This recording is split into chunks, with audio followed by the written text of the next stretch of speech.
What's up, everyone? So today we have to do a few things. I gotta get the car washed, and then we're gonna get into the topic of why did I choose my Alfa Romeo for a daily.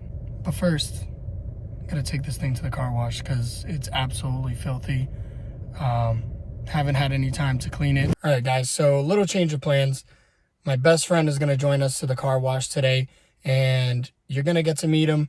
He's a great dude, and we'll see where things go from there. On a second video, we're going to be doing a build breakdown on his vehicle and why he chose it and things of that nature. But for right now, we're basically going to be doing a video on why I chose this Giulia as my daily driver.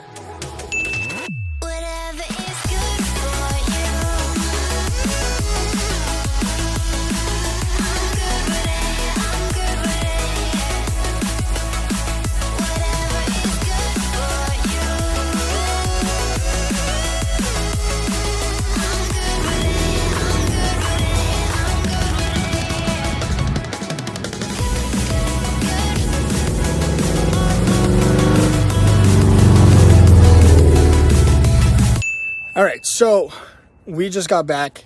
Car is washed for the most part. We noticed that it was going to start snowing, so we just cut it short, minimalized it, got rid of the salt and the nonsense. Yeah. So first of all, let's introduce this guy here officially. So this here is Niko. Hello. He's my best friend. We've been hanging out and building cars together for 4 years now, and Almost 5, feels like. we've learned a lot together. We've built a lot together. We've developed a lot of little things that we like about our cars. And today we're going to kind of highlight some of those things that we work on.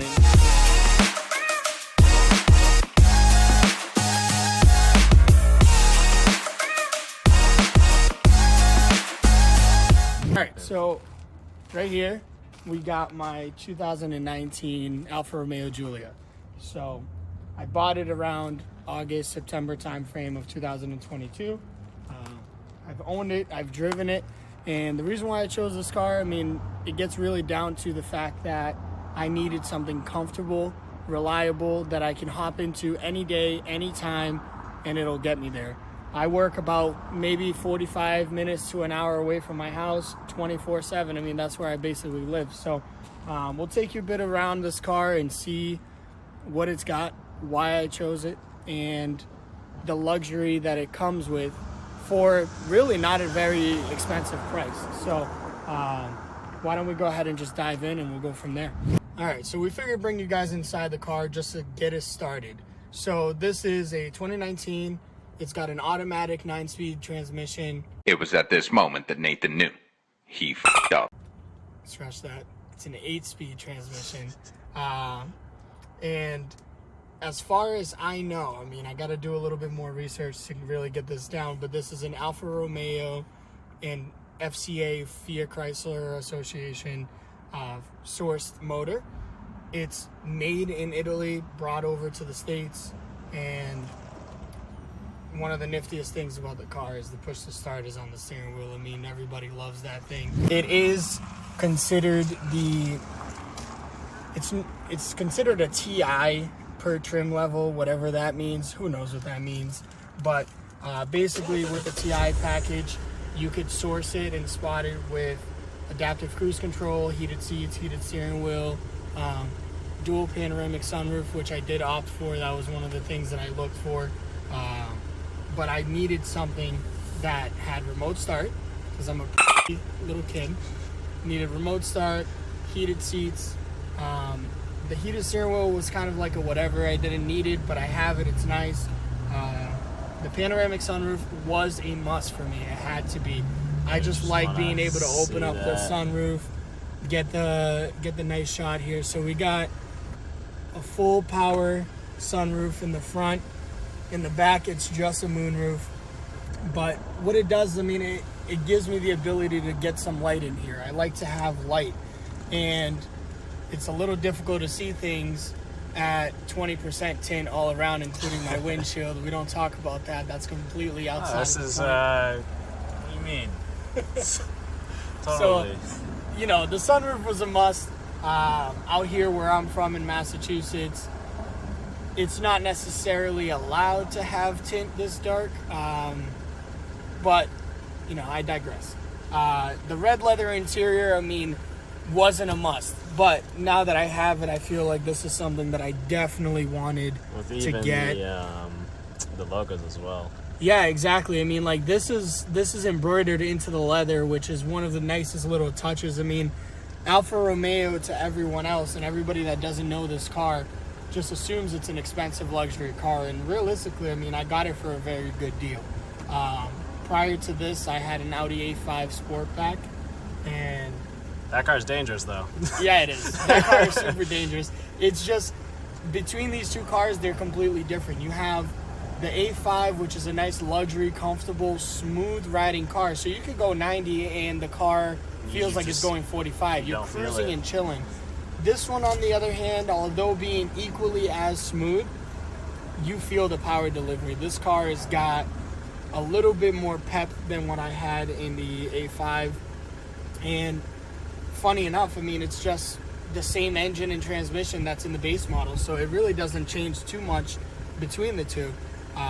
All you get is just bells and whistles. You know, you get Harman Kardon speakers. You have these ghetto little door covers that I put on because people like to kick it. And I mean, a perfect example is that mark right there. I mean, people are always kicking into this thing. Or just ripping it off. Like yeah, like, you know, so it's just a protector for the plastic. And again, the car is a mess. But, you know, it gets me to and from Boston every single day, and I couldn't complain. All right, so we're gonna hop in the front of this car here. It's got a 280 horsepower power plant right under the hood, and Alfa Romeo, being a nice Italian branded car, they love to be proud about everything that they do. So the engine bay, standard inline 4-cylinder motor, but my favorite thing about this engine is that they put the turbo right here, nice Garrett turbo, sitting loud and proud right in the front of the engine bay, which for service is pretty decent. I mean, you can get in here, you can service that fairly easily, and we did have a few plans for this car. I was going to do a few things just to kind of get it more personalized to me, but unfortunately this car is only going to live in my life for the next year. I have a very picky set of rules that I have when it comes to a car, and one of the biggest things for my daily driver and what I like to have is a car that's under warranty. And right now this car has got about 43,000 miles. The warranty is up at 50, and well, within the next year of driving at 35-40 miles a day each way, this is going to easily hit that. So once it does, this car is going to be unfortunately going away, but we'll stay tuned on to what I actually replace it with. Could be another Audi, could be another Giulia. We don't know yet. It all depends on what I feel comfortable in and depending on where I am in life at that point in time. But another cool feature that this car had that I liked, and the Audi also had, was the sunroof actually opens above the car. And being that the sunroof opens above the car, it allows for you to have a lot of headspace and a lot of headroom inside of the car. Most cars nowadays, once you have the sunroof that retracts down and goes into the inside, it eliminates a little bit of your headspace. So this gives you a lot of comfortable range. And if you're a taller guy, I'm not very tall, I'm about 5'10". So I mean, a guy that's 6 foot, like my buddy Niko behind the camera here, no. or even my buddy Corey, he's about 6'2". You'll get to meet him someday. He can fit in this. They've both driven it. It's not an uncomfortable vehicle, and you can kind of hop into it at any point in time. The one downside to this car that I will say, and that's a very obvious downside, is that the trunk space is super small. So you really don't have a lot of space back here for your things, you know? I mean, I keep very limited stuff in here. I have some old floor mats from my A5, and I keep an umbrella. But other than that, I mean, the trunk space doesn't really go very far in there. I mean, this here is a little snow brush that I have, and just as an example, it's collapsed down right now, and it fits just about that length. So the trunk space, it leaves a little bit to be desired. Unfortunately, not enough for a body. Not enough. I mean, I will give this a one body trunk space qualification. Dahmer style body. Dahmer style, exactly. But you know, the back seats, it's a little bit of a mess in here. I keep my tripod and stuff there. I had to do a little bit of cleaning, but not a lot of trunk space. Again, I'm not a very tall person, but it doesn't really leave a lot of space for someone to sit. But the best part right there. Yes, sir. So the vents in the middle, I mean, for the rear comfort, I mean, I suppose if you have like a baby seat or something that you're going to put in here, you can guide the vents there. But I mean, you're not going to fit an adult back here. That's definitely never going to happen. No, just like your old A3 too. Yeah, dude. When I had my A3, it was the same thing. It was a very small rear section. I mean, for me, my family is small. It's just me and my lady. So I mean, I don't have to worry about putting passengers in the back seat. Could I go for a coupe? Yeah. Would it hinder anything for me? Not really. I mean, I can do whatever I need to do. But this car is practical enough that if I needed to fit people in here, and we have in the past, we can fit people in here and get everybody where we need to go. Another thing that this car came with, just being the package that it is, it has Brembos in the front, factory. It came with these nice 18-inch alloy wheels, which can't really see the Brembos there with the spoke in the way, but it does have 4-piston Brembos in the front. And in the back, it's just a regular floating. And the clearance is non-existent. It's that Italian engineering, you know? But, you know, it's enough. It's an all-wheel drive platform, automatic, gas engine. So for what I need, this thing is perfect. It gets me there and back. I mean, I'm averaging about 20 to 30 miles per gallon. The car itself is nimble. It handles really well. Different modes as well. So. Yeah, and you have the driver modes, and they call it the DNA selector. And the DNA selector is just basically a dynamic mode, and then you have an advanced economy mode, and then you also have a normal driving mode. For me, on a commuter day-to-day basis, I keep it on the eco driving mode. That's kind of like where I like to stay, and it saves me the most amount of fuel. Now, whenever I'm going on an on-ramp, or you know, somebody is getting in my way on my left or my right, or you know, the occasional BMW driver without the blinker comes up next to me, we won't talk about that. Then I put it into dynamic, and this thing gets out like a bat out of hell, and it's actually really, really nice. I did do a few things on this aesthetically. It was just something for my taste. I didn't like chrome, so I did a nice chrome delete around the windows just to get rid of it for the most part. In the back, I decided not to go and chrome delete the badges, but we did caps too. Yeah, right? We did the black mirror caps, which accented the tinted windshield and the tinted car, I mean, extremely well. We did a carbon fiber overlay for the grille as well as the surround around the Alfa Romeo badge. And the fit and finish was stellar. Couldn't thank these guys enough that hooked me up with that. But yeah, I mean, this is, by my opinion, right now in 2023, the best bang for your buck for performance, comfort, handling, and daily drivability. I mean, you cannot go wrong. Go down to your local dealership that you may find one of these used, drive it, and I guarantee you will not disagree with me. Couple of things though I will mention as well. So on the driver's side, the car, you have a very comfortable driving position. But one thing that took a while for me to get used to, and I'm just gonna go and turn this off so we can hear it. So this blinker assembly, or this stock here, is not a traditional blinker stock. It's similar to like a Ford or a BMW style stock, where if I were to turn it on, most cars, it would stay in the position in which you depressed. This one goes back to the center. It's a super sensitive click as well. It is. If you go just halfway down like that, and I'll show it to you on the settings here. If you were to just put it halfway down, it turns on the blinker. And then you have to click it twice down, blinkers on, and a half click up. And that's it. It takes a while to get used to, I will admit. Coming from traditional vehicles that you just flick it and it goes.